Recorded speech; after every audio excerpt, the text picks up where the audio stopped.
Hello, this is the Watchdog, and welcome back to Fun with Watches. If watches weren't fun, you'd only need one. Today we're going to review the Cadison C8180, homage to the AP Royal Oak.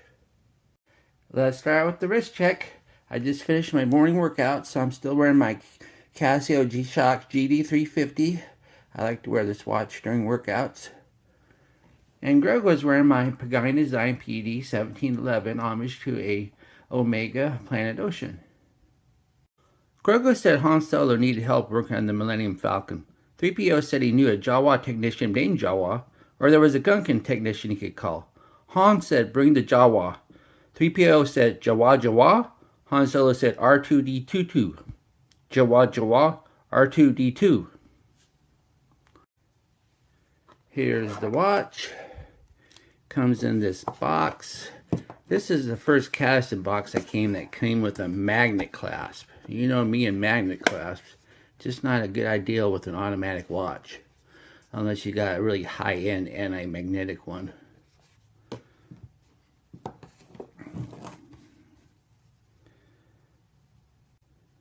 Two of the most popular non-Rolex watches in the world are the Patek Nautilus and the AP Royal Oak. I won't go into the history of the Royal Oak, as it is a fairly common knowledge, and this is fun with watches and not history with watches. I already reviewed a Benyar, which I found to be very good for the price. This one costs significantly more than the Benyar, but is still under $100. This is also an automatic with a genuine NH35, where the Benyar was just a Chinese quartz. There's more than just a difference in movement. You're also getting a much better bracelet, crystal, and case. I also reviewed another Cadison Royal Oak style, but it was a cheap quartz chronograph with a silicone strap. There's a black and blue colorway and a choice between a smooth or waffle dial, but there is no gold tone and you can only get the steel watch with steel bracelet. These watches have been around a while and it just took me some time to get around to reviewing one. I might have waited a bit too long as my unboxing video has been a real dud. I just saw on AliExpress that there is a new model, the 8193, which gives you more color choices as well as a hex crown and screws. But it looks like most of them have a Miyota 8215, so be careful if you order one of those. The watch is 40.7 millimeters if you measure at the flat portions of the bezel, but 41.8 if you measure at the corners. It's 47.7 millimeters lug to lug if you count the case here, but 56.1 millimeters if you count the end links. It's only 12.1 millimeters thick, which is pretty thin for a 42 millimeter automatic. It has a 20 millimeter lug width, but that really is not applicable because it's an integrated bracelet. You can take the bracelet off though, so you might be able to stick a strap in the lugs, but it'll be tricky. Then it weighs 170 grams with 2 links removed. The bezel has the octagon shape of the Royal Oak, held down with little screws. One big difference is that the real thing has slotted hexagon-shaped screws with the slots lined up with the bezel. This one has round screws, if you can see. You can also see slots, but they're really just there on the edge there. And I don't know if these are real screws or just cosmetic. Good luck trying to unscrew them though. I think if you took a screwdriver here in these slots, you probably really mess up the screws. The bezel also has this somewhat coarse vertical brushing. It's kind of hard to see in my camera, but most Royal Oak homages have this coarse brushing, so I think the real Royal Oak does too. So I think it's just a feature of the watch. I have never seen a real Royal Oak up close. We do not have an AP authorized dealer in my area. The dial is a deep blue with a waffle pattern. Cadison name is printed on, and then also says 100 meters automatic. Thankfully it doesn't clutter up the dial with the redundant water resistant lettering that a lot of watches do. It has applied baton indices including the 12 o'clock. The newer model, the 8193, has a double batons at the 12. Then it has a half index at the 3 because of the date. And the hands are loomed, and there's an arrow tip on the second hand. The sign crown is a push-pull, not a screw-down. This is not a diver watch, no need for a screw-down.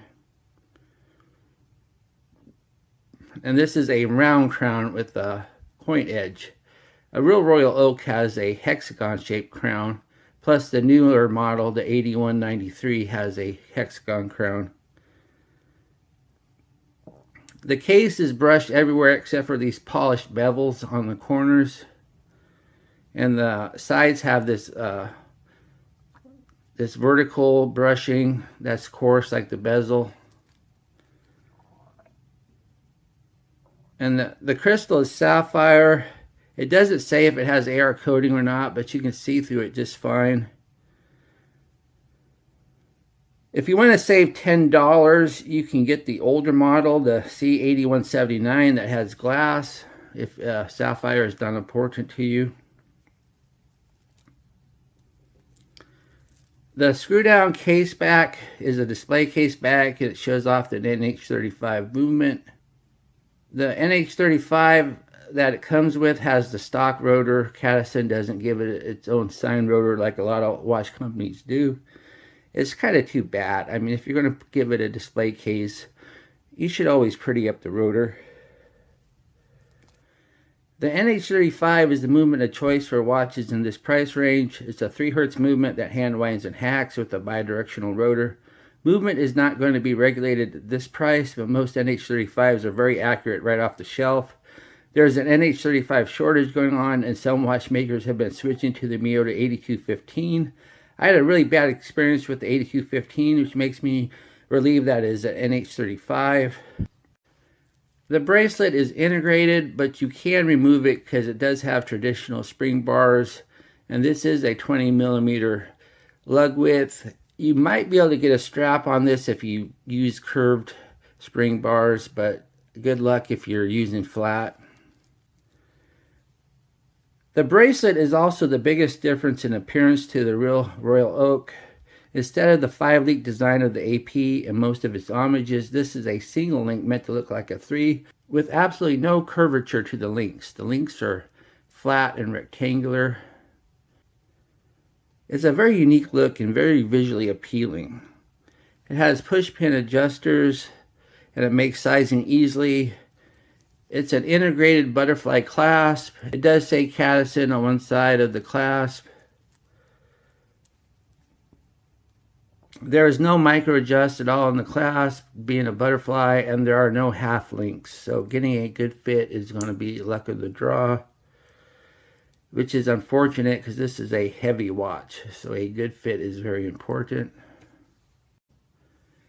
Here is the watch at my 7.5-inch wrist. As you can see, it wears really nice. The lugs curve and fit snugly around the wrist. Unfortunately, though, it's just a hair loose. I wish I could tighten it just a little bit, but take a link out would make it way too tight. That's just one of the problems of having a butterfly clasp.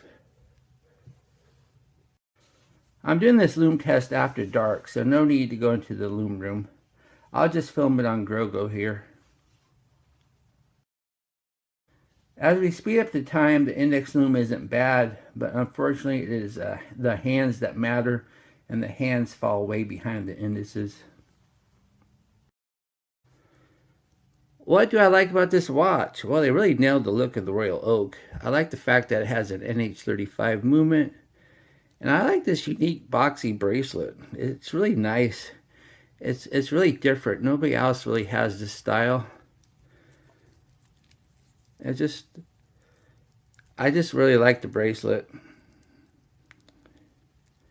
And I like how the watch really hugs the wrist and sits nice and flat, even though it's a big watch.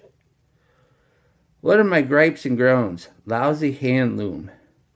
And micro adjust is very important on a watch this heavy, so I know a real Royal Oak would have a butterfly clasp, but it would have been nice if they would have gave it more of a dive style clasp. And also, it would have been nice if they would have included a sign rotor. An NH35 stock rotor is just very visually unappealing. Do I recommend this watch? Most definitely yes. This watch looks great, wears great, and is reasonably priced for what you get. Just make sure you get the right model number. There's a C1879 out there, which is a little bit cheaper, but it's going to have a glass crystal. And also, if you get the newer model, the C8193, you might get a Miyota 8215. So, yeah, the newer model has the hex crown, but I'd rather have a coin edge crown and a NH35. Well, thank you for watching my review, and I will be back. I have another unboxing for you. Bye.